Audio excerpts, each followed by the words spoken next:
I didn't expect the night shift at Greenlight Market to change my life. Most nights, it was the same thing, restocking shelves, watching the hours tick by, pretending not to notice couples stumbling in after rooftop dates or fancy dinners while I rang up their gum and cigarettes. I was invisible to them. The girl behind the counter with a name tag and a tired smile. But then he walked in. At exactly 2:17 a.m. During a thunderstorm, with his expensive coat soaked and his sharp eyes scanning the store like he'd stepped into enemy territory. He looked out of place, tailored suit, slicked back hair, watch that probably cost more than my entire college debt. I blinked, waiting for him to complain about the smell or the flickering ceiling light. Instead, he grabbed a cup of instant noodles and 2 bottles of water and walked straight to the counter. "Microwave?" he asked, voice low and crisp. I nodded, still stunned, and gestured to the back. He followed my hand, heated up the noodles, and stood at the counter as he ate. "Everything all right?" I finally asked, because rich people don't usually slurp noodles at corner stores in the middle of the night. He looked at me, then gave a half smile. Not even close. I didn't ask for more. But I never forgot his face. The next night, he came back. Same time. Same noodles. Same quiet. This time, he left a $100 bill on the counter. "For the inconvenience," he said. "This place saved my life tonight." I scoffed. "Bit dramatic for beef-flavored ramen." "Not the ramen," he said, already walking out. And then it became a pattern. Every few nights, he'd show up. He'd eat. We'd talk. Nothing personal. Nothing that gave away who he was or what he did. But I could tell he wasn't just some insomniac suit. There was something heavy on him, like the world sat on his shoulders and he was just looking for somewhere to breathe. Weeks passed. Then one night, he didn't come. Not the next night either. Or the one after that. I told myself I didn't care. But I did. I looked for him in every shadow. Then I saw him again, but not at Greenlight. I was on my lunch break, walking past a blacked-out SUV outside a luxury hotel when a crowd of photographers swarmed. And there he was, stepping out in a designer tux, arm linked with a glamorous woman, fake smile plastered on his face. The headline the next morning read: Aiden Hale, CEO of Hale International, engaged to heiress Claudia Rowe. Aiden Hale. I said his name like a curse. Or a prayer. That night, he came back. Alone. Tie loose. Eyes tired. "You knew," I said. He didn't answer. Just looked at me like he wished he didn't have to be who he was. "Why here?" I whispered. "Why me?" "Because you never looked at me like I was worth anything," he said. And I needed that. I didn't know what to say. So I didn't say anything. But when he reached across the counter and brushed a strand of hair behind my ear, I didn't pull away. That's when everything shifted. He came more often. Stayed longer. Told me things he'd never said aloud. About the deal he hated, the marriage he didn't want, the empire he was supposed to protect. And I listened. I saw him. Not the billionaire. The man. And slowly, I realized, I wanted more. But wanting Aiden Hale was dangerous. Especially when someone else already claimed him. And soon, the woman in the photographs would find out. And when she did, she would make sure I regretted ever meeting him. I knew it was a mistake the second I let him kiss me. It wasn't some fairy tale moment with fireworks or sweeping music, it was desperate, quiet, like we both knew it was the only chance we had before the world came crashing in. He kissed me like he was starving and I was the only thing that ever fed him. And I kissed him back like I didn't care that he belonged to someone else. Because in that moment, he didn't. He was mine. Until the morning came. Until reality clawed its way back into our little world between the aisles of chips and half-lit fridges. The next time he came, he was tense. Silent. He didn't touch me. He barely looked at me. "What happened?" I asked. "Claudia knows," he said. Just those 2 words, and my stomach dropped. I'd only seen her in glossy magazines and viral videos. Always in red, always perfect, always surrounded by people who feared her more than they respected her. The kind of woman who never raised her voice because one glare did the job. "What does that mean for you?" I asked. "It means she's going to destroy you," he said. "Because she can't destroy me without hurting her family's interests." "She doesn't even know who I am," I said, trying to believe it. "She will." He looked me in the eyes, and I saw the fear he never let anyone else see. "You have to stay away from me, Elle." "What?" "Just for a while. Until it calms down." I felt like I'd been slapped. So that's it? You get to go back to your world, and I go back to restocking gum and pretending none of this happened? It's to protect you. Don't act like this is noble, I snapped. You're not protecting me. You're protecting yourself from feeling guilty. He didn't answer. And then he left. No goodbye. Just silence. I didn't cry. Not at first. I worked my shifts. I smiled at rude customers. I watched the tabloids light up with speculation about his rocky engagement and Claudia's sudden move to postpone the wedding. But nothing ever mentioned me. Because I didn't matter enough to be a scandal.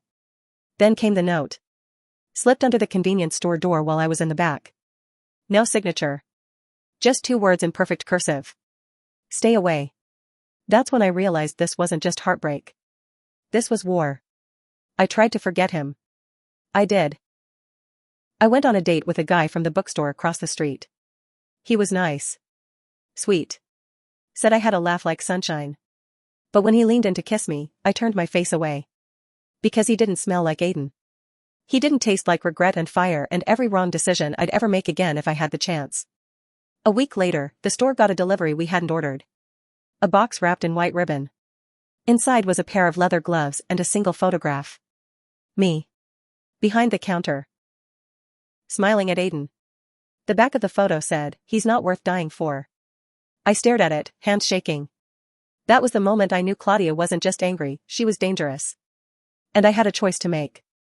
Walk away and keep pretending I was small and invisible. Or step into the world I'd been dragged into and fight for what I wanted. For who I loved. Even if it meant playing a game I never asked to be part of. I burned the photo. And called Aiden. I'm not hiding, I told him. And if she wants a war, she picked the wrong girl to underestimate. He showed up at my apartment 20 minutes after I called. No driver, no suit, just jeans, a hoodie, and a face full of something I hadn't seen before. Fear. Not for himself. For me. He breathed as I opened the door, and before I could say anything, he pulled me into his arms and held on like I was the last safe thing he knew. I didn't pull away. Not this time. Not when I could feel his heart pounding through his chest like a drum warning us both that nothing would be the same again. She sent you something, he said, pulling back just enough to look at me. Didn't she? A photo, I said. And a warning. His jaw clenched so tight I thought he'd break a tooth. I told her if she came near you, you told her? I stepped away. So you knew this would happen. I tried to stop it, I thought if I distanced myself, don't lie to me, I cut in. You thought if you disappeared, I'd quietly fade into the background like every other girl who ever fell for someone out of her league. You're not like them. No, I'm worse, I said, voice shaking. Because I knew it was a bad idea and I still let it happen. I let you kiss me. I let you in. He ran his hand through his hair, looking like he wanted to break something. I'm not engaged anymore. That stopped me cold. What? I broke it off. 2 nights ago. My lawyers are handling the fallout. And she's not taking it well. No, he said. She's unraveling. I stared at him, heart hammering. You did that for me? I did it for me, he said. Because I couldn't stand one more day living a lie. But yeah. You were the reason I found the nerve. We stood in silence, the weight of everything between us pressing down like a storm. Finally, I asked, so now what? Now I keep you safe, he said. And I fight for us. If you still want that. I didn't answer. I didn't need to. I just stepped into him, wrapped my arms around his waist, and whispered, you better be ready to keep up. The next few days were chaos. Paparazzi staked out my apartment. Greenlight put me on indefinite leave for my safety, though we both knew it was to avoid attention. Aiden moved me into a high-rise he owned downtown, top floor, full security, too many rooms for a girl who grew up sharing a 1-bedroom with her sister. It felt like a different planet. One with silk sheets and glass walls and a man who looked at me like I was the only thing he couldn't buy. But even here, the threat didn't fade. Claudia started leaking stories to the press. That I was a gold digger. That I'd seduced him. That I was pregnant with his child. None of it was true, but truth didn't matter when the narrative was easier to sell. And then the text came. From a blocked number. Hope the view's worth it. Penthouse windows break too. I showed Aiden. He didn't say a word. Just picked up his phone, called someone named Marcus, and within 20 minutes, there were 2 armed guards stationed outside my door. This isn't living, I told him. It's surviving. Just until it passes, he said. And if it doesn't? I asked. Then I build you a new world, he said. One she can't touch. I wanted to believe him. But part of me wondered if Claudia was right. Maybe I didn't belong in his world. Maybe I never did. But then he kissed me like I was the answer to every question he'd ever asked, and for a moment, I believed we could make it. Even if we had to burn everything else down first. The first time I saw Claudia in person, it was by accident. Or maybe it wasn't. Maybe she wanted me to see her. She showed up at the same gallery opening Aiden was supposed to attend. I begged him not to go, but he insisted, said it was important for investors to see he wasn't hiding. I stayed close but out of the spotlight, trying to disappear into the sea of champagne flutes and whispered names. And then I felt it. Her eyes. Cold. Calculating. Like she'd been waiting for me to turn around. So you're the girl, she said, voice smooth as silk, sharp as glass. She was flawless. Red lips, tailored dress, heels that clicked like a warning across the marble. I expected less. And I expected someone taller, I replied before I could stop myself. Her smile didn't move. Do you really think he loves you? He left you. He left an arrangement, she said. Not a relationship. And you don't know him like I do. No, I said. I know him better. Her eyes narrowed. Enjoy the penthouse while it lasts. But remember, Aiden doesn't keep things he didn't earn.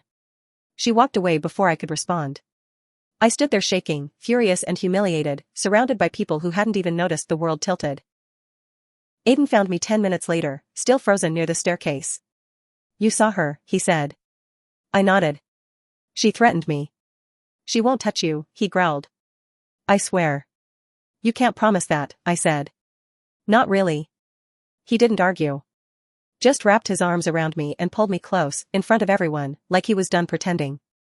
Let her watch, he whispered. The tabloids had a field day the next morning. Pictures of us holding hands, of him kissing my forehead like I was fragile and untouchable. Headlines screamed Aiden Hale's mystery girl steps into the light. The mystery didn't last long. My full name. My job. My old address. Everything hit the internet within hours. And with it came the hate. The comments. The rumors. I tried to ignore it, but it sunk in deep. I wasn't just Elle anymore. I was the store girl, the social climber, the trashy fling. Aiden kept telling me it would pass. But what he didn't realize was that the pain didn't come from strangers. It came from knowing I'd stopped being a person and turned into a story. A scandal. A warning. One night, I locked myself in the bathroom and stared at my reflection until I didn't recognize her. This version of me wore silk robes and diamond earrings, but she looked more broken than the girl who used to eat leftover ramen in the stockroom. Aiden knocked on the door. Talk to me, he said. I don't know how, I whispered. I don't know who I'm supposed to be anymore. He didn't say anything. Just slid a note under the door. I picked it up with trembling hands. It said, "You're supposed to be mine." And for the first time in days, I cried. Not because I was weak. But because I realized, if I wanted to survive this, I had to stop letting people decide what I was worth. Including the version of me I used to be. I opened the door. And I told him everything. Every fear. Every crack. Every piece of me I thought he wouldn't want. And he took it all. Kissed it. Held it. Loved it. That night, we didn't make love like they do in movies. We clung to each other like survivors. Like two broken people trying to build something whole. And for the first time in weeks, I slept without nightmares. Because I wasn't running anymore. I was ready to fight. The next morning, everything changed. Aiden received a call from one of his board members. Urgent, panicked, full of hushed threats and legal jargon. I watched his expression harden with every word. When he hung up, he didn't look at me. He just stared out the window like the city could give him answers. Claudia leaked something, he finally said. What? A fake report. Says you blackmailed me. That you've been extorting Hale International. I laughed, but it cracked halfway out. That's ridiculous. Who would believe that?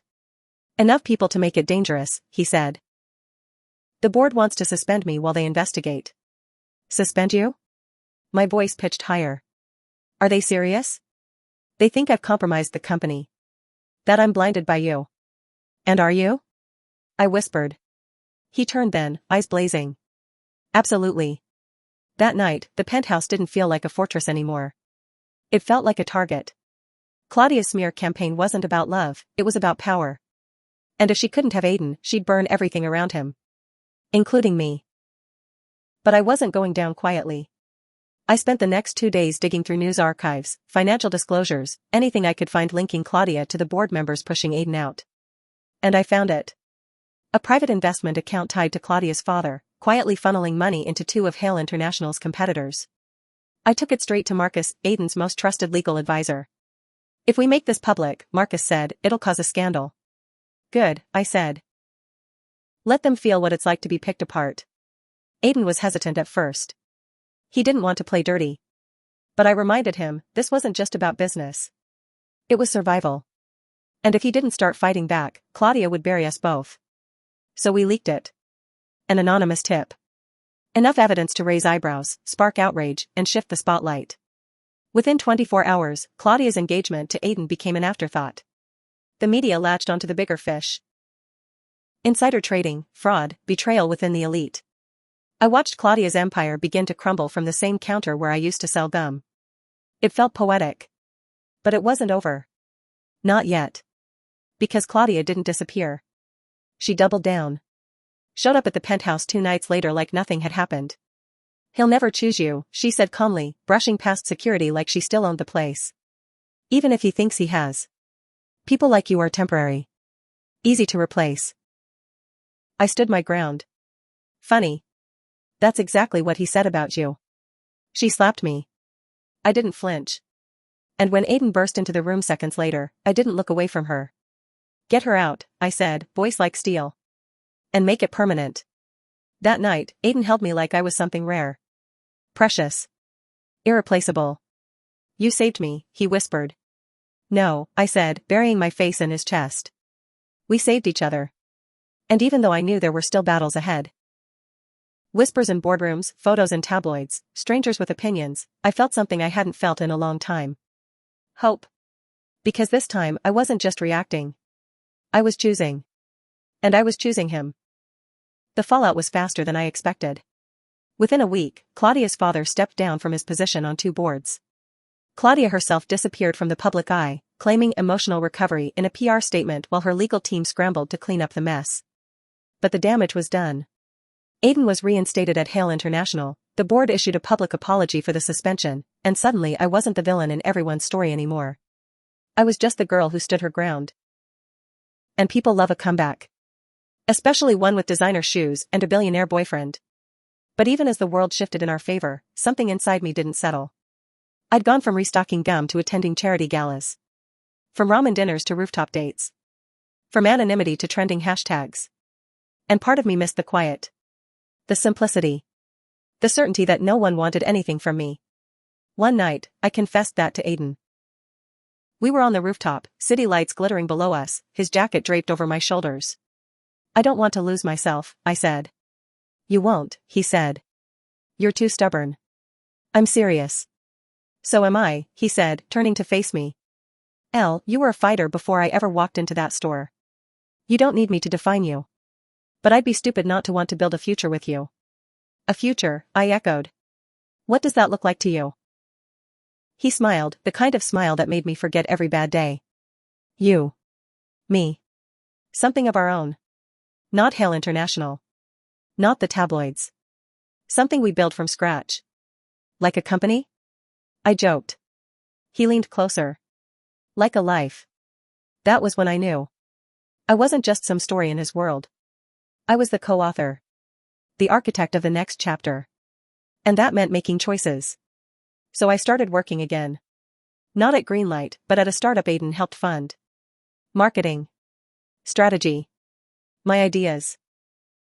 My name on projects. I wanted to earn my space. And he let me. He never handed me anything. He stood beside me as I built. And in return, I stood beside him when Hale International took on its most ruthless investor yet, an anonymous fund that slowly started buying up shares. We both knew who it was. Claudia. She wasn't done. She just changed her mask. And this time, she was coming for the company, not the man. Let her try, I said. I'm not afraid of her anymore. You should be, Aiden said. She doesn't care what she loses, as long as we lose more. But I didn't back down. I did what I'd always done. Researched. Calculated. Waited. Until I found the weak link in her fund, a shell corporation run by her cousin, who had a habit of gambling with more than just money. We exposed it. Quietly. Legally. Ruthlessly. Her shares were frozen. Her fund, investigated. Her seat at the table, gone. That night, Aiden proposed. On the rooftop where it all started. I don't need fireworks, he said. Just you. I didn't cry. I laughed. Because after everything, the late shifts, the scandal, the threats, the rise and fall, I finally had something that felt real. And when I said yes, it wasn't just to him. It was to me. To the version of me who survived. Who fought. Who loved so fiercely the world had to listen. We weren't perfect. We never would be. But we were ours. And that was more than enough. We didn't plan a grand wedding. No castles. No 5-tier cakes. Just a quiet ceremony on the rooftop where we first started writing our own story. A few people we trusted. A lot of white flowers. Aiden wore a black suit with no tie, his hair a little messy like always, and when he looked at me walking down that simple aisle, he looked like he was seeing the rest of his life. I wore a dress that wasn't designer. It was made by a local seamstress who'd never done a wedding gown before, and I didn't care. It was mine. Just like this life was finally mine. There were still reporters outside the building. Still people who wanted to spin a headline out of our happiness. But we didn't let them in. This moment was for us. Not the world. After the vows, Aiden whispered in my ear, if I ever forget how lucky I am, remind me by kissing me like that again. And I did. Right there, in front of the skyline. We danced until sunrise. And for a while, everything was quiet. Peaceful. I kept working. So did he. But this time, we met at the same level. Equal partners. Building not just businesses but a home. We argued sometimes. Laughed more. He still left the fridge open and I still hogged the blanket. It wasn't perfect. It was better. Then, one evening as I was coming back from a pitch meeting, I saw the message. Taped to our front door. No signature. Just bold black letters on white paper, see you at the shareholders meeting. Claudia. I hadn't heard her name in months. We thought she'd been silenced for good. But she'd found another way in. I showed it to Aiden. He didn't panic. He called Marcus. Pulled up every document, every loophole she could be exploiting. It turns out she was trying to rally votes behind closed doors, buying influence, manipulating old allies, anything to stage a takeover at the next shareholders meeting. She doesn't stop, I muttered. She never did, Aiden said. But neither do we. We spent the next week preparing. Strategy meetings. Talking to allies. Aiden gave speeches. I ran analytics. We were a team in every sense of the word. And when the day of the meeting came, I walked in beside him in a sleek black dress and heels sharp enough to draw blood. Claudia was already seated. Smiling. Calm. But I could see the fire behind her eyes. Nice dress, she said. Trying to play CEO? I leaned down, smiled just as sweetly. No. I'm just here to watch you lose again. And she did. The vote wasn't even close. The board backed Aiden. Investors sided with us. Claudia was escorted out of the building, her final bid for power crushed beneath the weight of her own obsession. That night, Aiden and I opened a bottle of champagne we'd been saving. He poured it into mismatched mugs because we'd broken all our crystal glasses during an argument over who left the laundry on the floor. To survival, he said. I raised my mug. To revenge. He smirked. And to falling in love at a convenience store. And staying in love in a penthouse, I added. We clinked mugs. Drank. Laughed. And I realized then, this wasn't the end. This was the beginning of everything. Of building an empire. Of loving without fear. Of being more than anyone ever expected. Especially the girl I used to be. Because she would have never believed that the man who walked in for noodles would one day walk out with her heart. Forever.